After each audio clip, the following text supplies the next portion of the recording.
Today I'm heading to sunny South Wales, an area that myself and the team have been focusing on in terms of our sourcing business.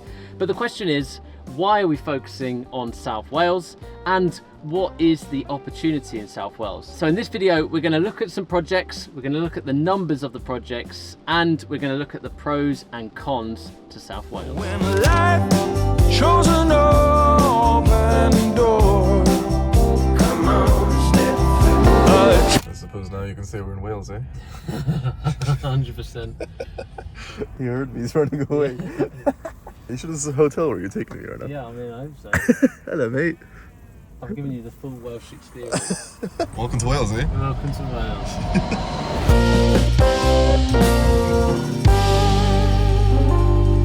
Wales. So just arrived. In fact, I think Matt is waiting inside for us. We are up in the valleys and the mountains, and I think this place is pronounced like Lichwyn Hall. Someone's going to tell me I pronounced that wrong. Look at it.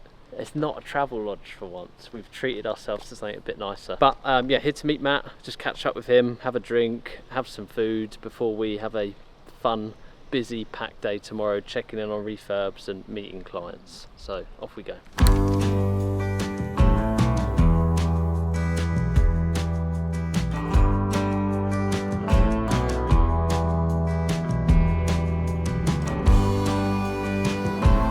So first stop of the day, and welcome back, Matt, a regular guest to the channel now, aren't you? What a pleasure. Yeah. So first off, back at your Tintilla in Tony Pandy, and the first thing really is the render, which is quite a big change. Yeah, so when we were last here, there was a big old porch and it looked really old. We knew we had to take it down. Also it creates a bit more space. So when we actually took it off, there was a big actual gap where you can see all the brickwork and it didn't look very good. But the main priority was literally next door, there's a beautiful house, and the rule of thumb is you have to have the best looking house on the street. So I was initially just going to paint it, which would have been cheaper, albeit not that much cheaper.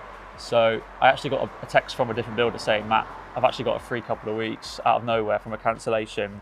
I can actually do the render, because beforehand you're literally waiting months, because this is apparently render season, being mid-July. I was like, great, yeah, get stuck in. So what would have taken a week and a half has actually taken about 3 weeks, and we still haven't finished it because we have this really nice smooth finish, which I'm really happy about, but we've still got to paint it with the accent color as well. So yeah. What does a render like this cost? They're expensive. Okay. So it's something to think about, but again, if you want to get the curb appeal, this actually costs £8,000. Okay. And that's just for the front.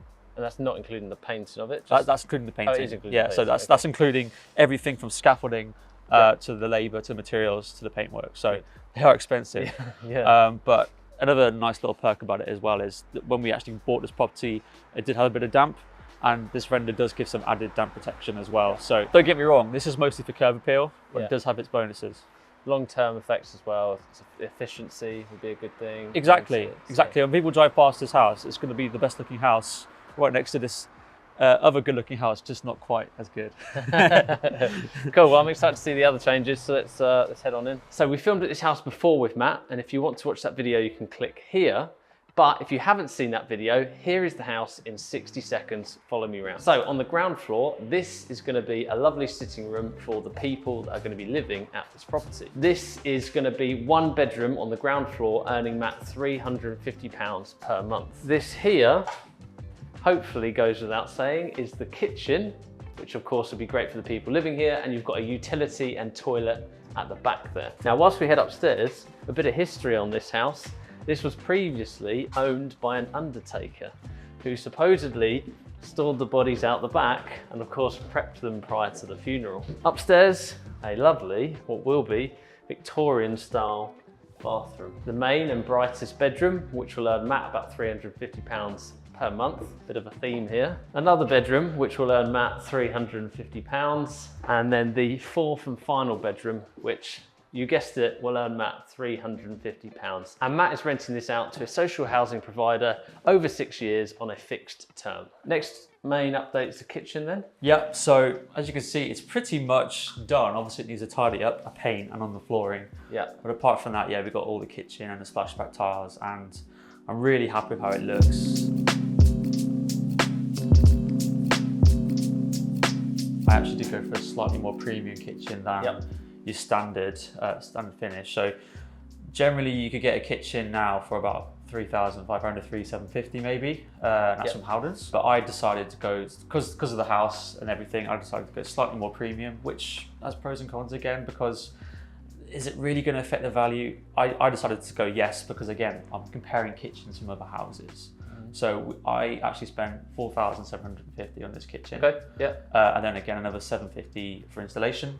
Yeah, that's again standard for whenever you're budgeting for a kitchen. But where's this from? Howdens? Did you say? Howdens Kitchen. So I always go Howdens. Some people prefer Magnet. Again, it really does depend on what you prefer. Also, it depends on the discount that the tradesman gets as well. You might find a better one from anywhere. But no, I'm really happy with Howdens. That for all my properties, they've been really good quality, and we've had no issues. And then, as you mentioned, down here we have the utility room. Yeah, this is where last time we discussed where they like wash the bodies. Exactly. But no more of that. Exactly. So the issue with this room, or corridor, I should say, is it's quite narrow. Yes. So we had very limited space to play with, but obviously we wanted to make use of the space. But it still functions really nicely as a, put your washing machine here. So yeah, very happy with this. And then obviously you have your toilet at the back, which we haven't really touched, to be honest, and don't need to do much work. No, I remember you saying that last time. Like, it's in a reasonable enough condition, you can just paint it and move on. So Exactly. Good. No, I'm really impressed by the actual worktops as well. Yeah, are they just laminate, aren't they? Yeah, it's laminate, but look great. And obviously, this is going to be used for long-term by tenants, so there is going to be wear and tear, and it's not a huge expense, but it still looks good for that valuation. Definitely, agreed. This is really nice. Yes, so we had a small space to work with when we were doing the original walkthrough, but I'm really happy with how we've utilised it.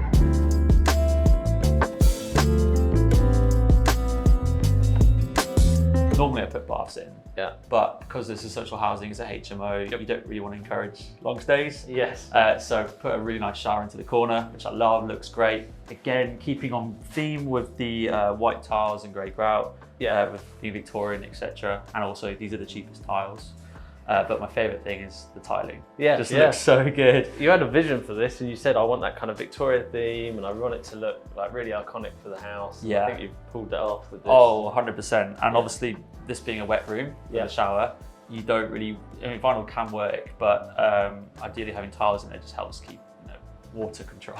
I think it's really worth it, especially it's not a big room, so like that additional cost is worth it. Exactly. And the black looks really nice, doesn't it? The radiator, the frame for the shower, and obviously the shower unit itself. 100%. And really good. This room should have been painted by now, but obviously this will be painted white as well, so it's going to be a very bright white room with the black Victorian accents. So let's address the elephant in the room, or in the house, which is, we're back now after a couple of months. There has been changes, but maybe not as many changes as you want.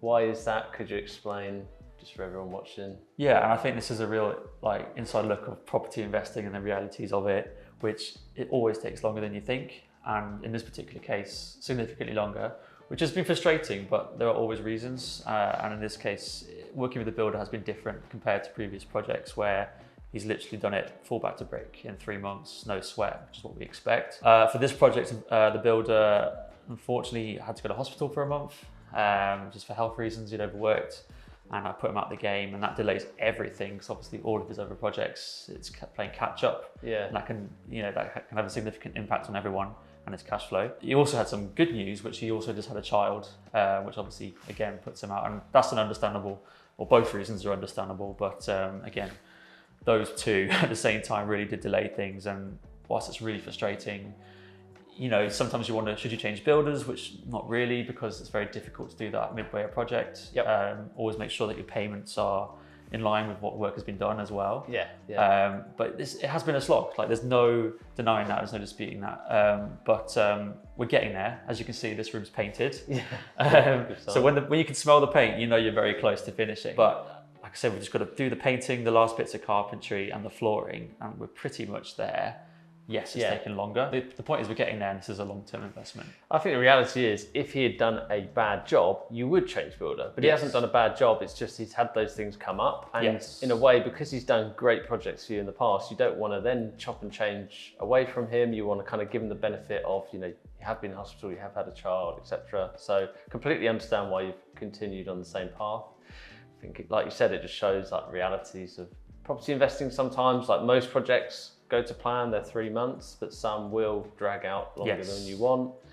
And that's why it pays to have multiple different like decent builders on tap, isn't it? Like, like we've got now like a list of 4 really good builders, depending who's busy, who's got most work, we can then move away from them temporarily if they're super stacked with work, and we can go to the other builders and recommend clients to them, or you can use them for other projects, can't you? Like your Neath project, you're using a different builder. Yes. So that you can get that one moving a bit quicker. So I promised to talk about the pros and the cons of Wales. I think there's lots of pros, which I will come on to, but to start with the cons, one of them has to be the weather. Now, it has actually stopped raining for a second, but as you can see, I'm not very adequately dressed for the rain in July, but this summer has been terrible for the UK throughout. But in Wales, it is known to be slightly worse, or to get more rain than perhaps other areas of the UK.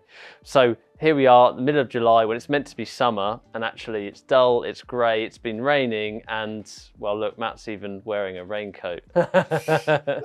So slightly relating to the weather, another con is the fact that properties could require more maintenance or more upkeep. And that could be in the form of damp, mold, or potentially leaks. As you can imagine, if it's raining more and you haven't fixed the problem with the rendering, the brickwork, the roof, then it's going to impact the inside of the house more. And that's what you do find in Wales, that you do need to be more on top of the upkeep of the house so that it doesn't impact how someone is living on the inside of the house. With that being said, even with the bad weather, it's very, very achievable to keep a house in good condition as long as you're keeping on top of that maintenance. If you feel like you're flushing money down the loo when you're paying 3% stamp duty, then unfortunately in Wales it's even worse at 4% land transaction tax. And the final con is that in order to get these properties at such a low price, that often involves a significant refurb to add that high-end value. Therefore, you're looking at refurbs typically between £30,000 and £40,000. Went from MIA to LA on the run like I don't got an estate. I went from LA to the A on the run, you can tell where I stay.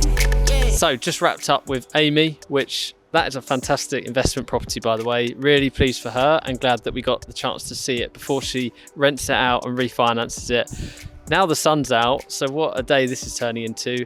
And our next stop is we're driving down to a different part of South Wales, because we're currently in the valleys. We're currently north of Newport and Cardiff. We're now driving down towards Neath to check out one of Matt's new investment properties. We've arrived in Neath at Matt's next property, which we'll talk about in a second. But before we do, we've got to see this. Yeah. I feel like this is like a landlord essential. It's a landlord flex, landlord essential. So this is the best way to store all your keys in one place.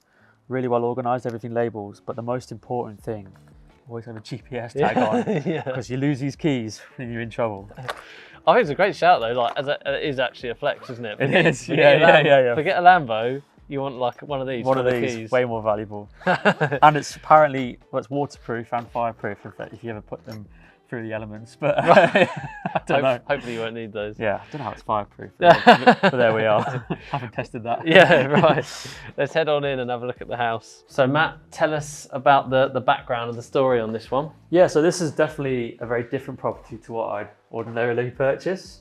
As you can see, well, not particularly this room. This is probably the worst room in the house. But a lot of this property is already finished and ready to rent out. Yep. However, the big elephant in the room is damp. So the big damp in the room. Exactly, the big damp in the room. So as you can see from the drawings, which are mostly in this room, and there's some others in the kitchen and a few others dotted around. Yep. Which we'll see as we will go around. Exactly. This is the sole reason to why this property was able to purchase it at such a good price, which we'll talk about later, because it wasn't mortgageable. And as a result, the seller couldn't sell it to your average first-time buyer or house buyer, so it had to go to a property investor. So as a result, we were able to get it at a really good price. However, of course, the major refurb is mostly damp. And so at the moment, it's all been marked out. And you can see here, there's some there as well. All of this will be hacked off. And the kit's around the corner. For the first week, we only picked up the keys just over a week ago. We had the dehumidifier in, basically trying to absorb all the moisture. It also helps that it's warmer months, apparently. And again, it's because when I actually viewed this property, first of all, the damp was a lot worse. So once you've had a week of absorbing moisture and paying that on an electricity bill, then after that, the builders will then hack everything off and then treat it for what it needs. Obviously, main thing in here is like kitchen's like in good nick. Yeah, exactly. Like obviously, it's not like your normal spec Howden's kitchen like we used to see it, but it's still pretty decent.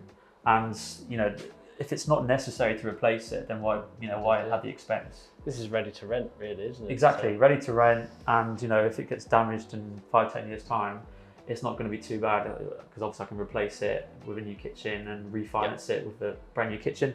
Even the flooring's not half bad, you know.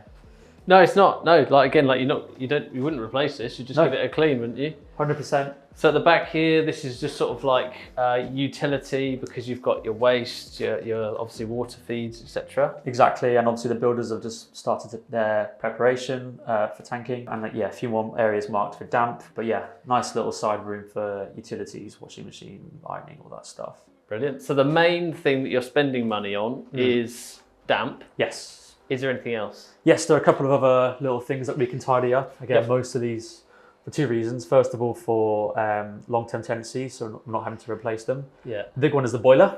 Right. And the one we have at the moment, a bit old. And again, we just want to get a new boiler in just for the long term, not having to worry about it, peace of mind to get that going. A couple of other little tweaks, such as just replacing the shower unit, which isn't insanely expensive, just to make it a nice shower. Yeah. And that all really helps when it comes to the end valuation. Yeah, now's the time to do it whilst it's empty. You're doing other work, isn't it? So exactly. Spend the money. And then you can, hopefully get it back on refinance. Exactly, yeah, that's what I hope so. And then the other thing as well is right now it's sort of painted in this sort of magnolia colour. Obviously, because we're doing all the damp treatment, we're going to be tearing up some walls. So it's a great excuse just to repaint everything, make it look nice and new. And when it smells of new paint, the valuer comes in and can sense that straight away. Yeah. And again, it just helps. Adds that value. Exactly, exactly. So if we head on upstairs, we keep going around because there's quite a lot of house to see. Lovely doors as well, by the way. Yeah, they are actually. Yeah. Anything with these? Like you'd be putting these in if you were doing this all as a new refurb, wouldn't you? Oh, 100%. So I guess the other question as we're going upstairs is you mentioned it wasn't mortgageable, hence why you've been able to snap it up at a good price. Yeah. What or how have you purchased it? Is it cash? Is it bridging? I could have purchased this cash. But in the end, we opted to, because this was such a quick turnaround, then obviously you've got the benefit of not having 6 months of bridging loans to pay for, which is a really nice little perk. So I was like, yes, there are other costs, of course, to set it up. Yeah. Solicitor fees, bridging fees, etc. However, because it's only going to be 6 weeks work, I know that I can refinance really, really quickly. One thing that's worth noting, if you speak to a broker, generally speaking, they might tell you that you won't be able to refinance in less than 3 months or 6 months. Yep. So that's something to bear in mind, depending on the lender. Yeah.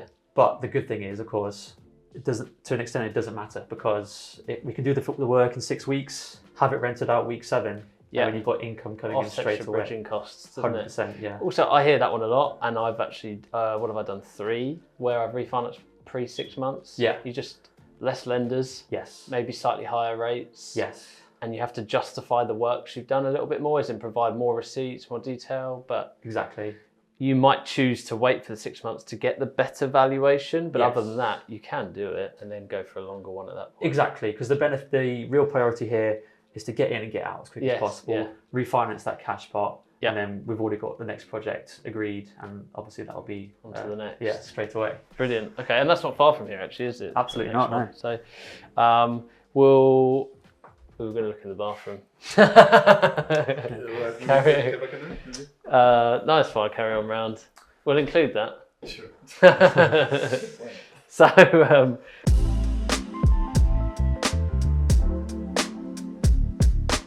this is obviously the bathroom, which I'm assuming it hasn't always been the bathroom because they probably chopped up a room, made it into a smaller room. Yeah, it looks that way, doesn't it? But again, very basic. We're not going to change too much. We're even going to keep the same tiling, even though it's slightly dated, but not really. Just cleaned it up and a new shower unit. And again, that just gives that really good impression. But super functional, like 3-piece suite. You've got your extractor already in. Yeah. Got good flooring, towel radiator. Yeah. It's ready made. Yeah. I'm loving the fact that it's quite a quick turnaround. Yeah, it's a really, this is one of my first ones where I got the shortest refurb. It's almost a turnkey. Yeah. Zero enough, it's like turnkey, but you're doing the BRR process on it, isn't it? Yeah, So exactly. So we've seen the 4th bedroom, I guess, at the back there. This Yes. may be bedroom 3, or it's not actually one of the smaller ones, is it? It's a... So yeah, these are roughly the same size as the smaller one over there. So yeah, this is a 4-bed, which is obviously more rooms than your average house. So it's good for like a larger family, I'd say. Yeah. Or maybe just a 3-bed with an office. Yeah. And it can work from there. Okay, good. Again, there's not much to do in here. You've got your radiator. Carpets are in seriously good condition. Yeah. Which is a big bonus. Exactly. Don't need to worry about these for a number of years. No, and then obviously this has probably been divided up at some point with the wall, but good size double. No damp issues up here. No. Yeah, everything's downstairs. Yeah. Thank Pleased God. about that, which is good. And then the other thing is, of course, this property is end of terrace, so we're not expecting any issues on this side.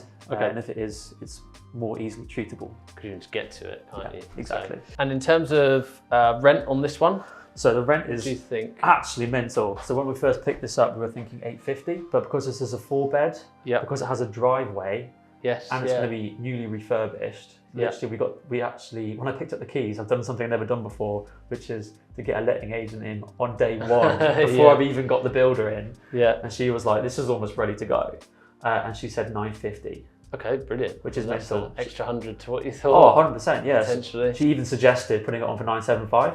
Right. And seeing what happens, because just like the common theme in South Wales is there's very, very few properties available to rent. Yes. Yeah. So you can get a really good yield for them. So yeah, if we're looking at 950, and we're looking to talk about the end value, which we'll cover, we're probably looking at a mortgage with the current rates of around 5% at about £410 per month. Lovely. So obviously that's over £500 profit per month, and then you've got your other costs such as your insurance if you choose to have it managed, those sort of things. Which you generally self-manage at the moment down here, don't you? Yeah, I do a bit of a combination. It's getting to the point now where I'm accumulating so many houses, and it's either getting too difficult to manage, or I've got that luxury of I don't have to have, it's great getting that extra £90 per month. Yeah.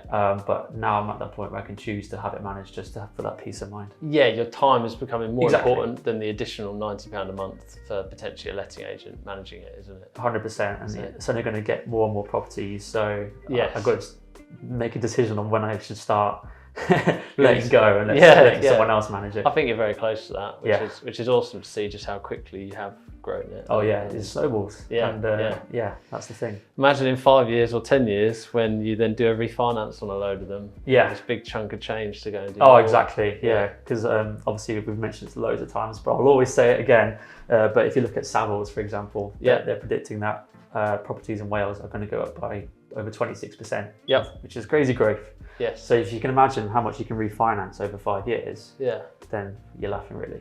Yeah, completely. I think there's a good opportunity here in Wales, and we will talk about the pros shortly. So now I want to move on to the pros to investing in South Wales, because I actually think there is a lot of them, and I know we've covered the cons. So the first pro that I want to share with you, and I guess the opportunity that I have seen and I'm trying to take advantage of here for myself, obviously Matt is trying to take advantage of, but also for our clients as well from a sourcing perspective, is the fact that BRR, Buy Refurbish Refinance, works incredibly well here. Now, as you can imagine, Matt and I on a weekly basis are seeing tons of properties come across our desk. We review them, we have a strict criteria, and we're looking at properties in the Northwest, in the Northeast, we're looking at Yorkshire, we're looking at the Midlands, and although typically our specialist areas are the Northwest or South Wales, we're looking at properties across the UK. And one thing that I've really seen over the last couple of years is the fact that the end values in some of these areas are slowly increasing, but the purchase prices are increasing quicker. And I guess you could say the demand for these kind of BRR style projects has definitely increased. And therefore it's become more competitive and harder to find them, whether that's on market or whether that's direct to owner, just finding it harder to try and negotiate as many good deals. Really noticed that in the Northwest, Obviously, I know Yorkshire, the demand has gone up as well. And what we've seen here in South Wales, and perhaps I'm now giving away the kind of golden nugget, is the fact that actually you can still pick up 3-bedroom terraced properties at like £65,000 as an example, and it might still have an end value of 130,000 or 120,000. And obviously, subject to that refurb in the middle, which could be 20, could be 30, could be 40,000, depending on the insane amount of work that it might have or not, there is the potential to do BRR and get most of that money back. For a lot of our clients, they're only leaving in 15,000 or 10,000 pounds after refinance and still profiting well because the rent's so good as well. So what I wanted to share with you in this pro really is the fact that the model works well here and we have a really good cookie cutter model, and that is why we're focusing here in South Wales. Another myth I wanted to dispel is that do people actually want to live in South Wales? And the short answer is yes. There is crazy demand. I'm getting calls from lettings agents on a regular basis begging for more properties, and you can see for yourself.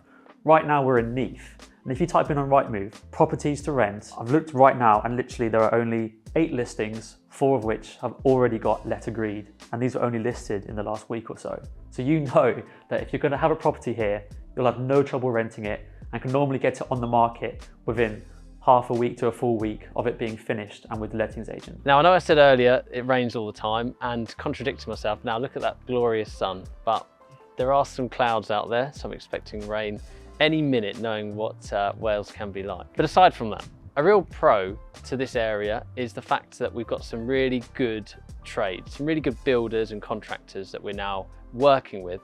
And I feel like that can be such a variable to potential projects that you do. No matter where you are in the UK, if you're doing flips, BRR, HMOs, whatever type of project you're doing that requires a refurb, your builder is one of your biggest variables in terms of time, the quality of work, and the cost. And therefore, what we found and what we've managed to do over the last year in Wales is build some really good connections with tradespeople here.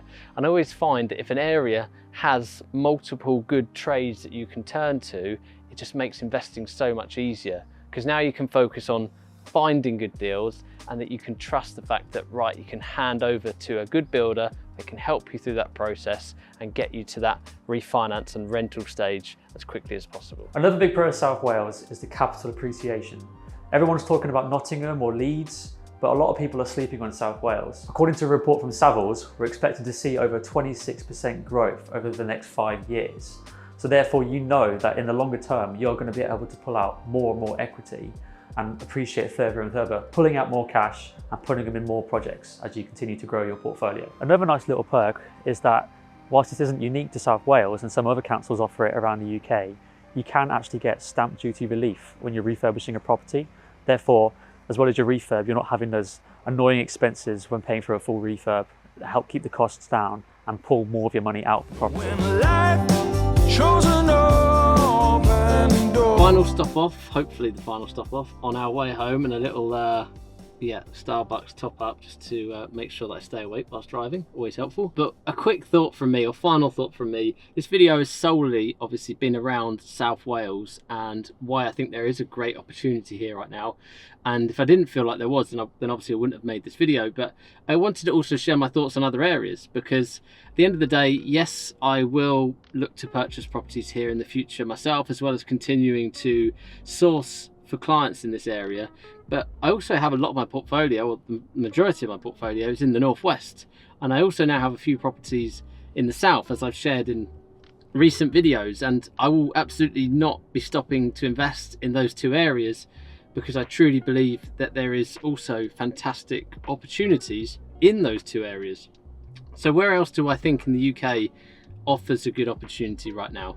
And you do have to remember that doing your own research, doing your own due diligence is really important. And I think for me, anywhere in the north that is fundamentally a strong city and has all your kind of usual fundamentals in terms of schools, transport links, businesses moving there, councils reinvesting, lots of building work, I think we'll see tremendous growth over the upcoming years.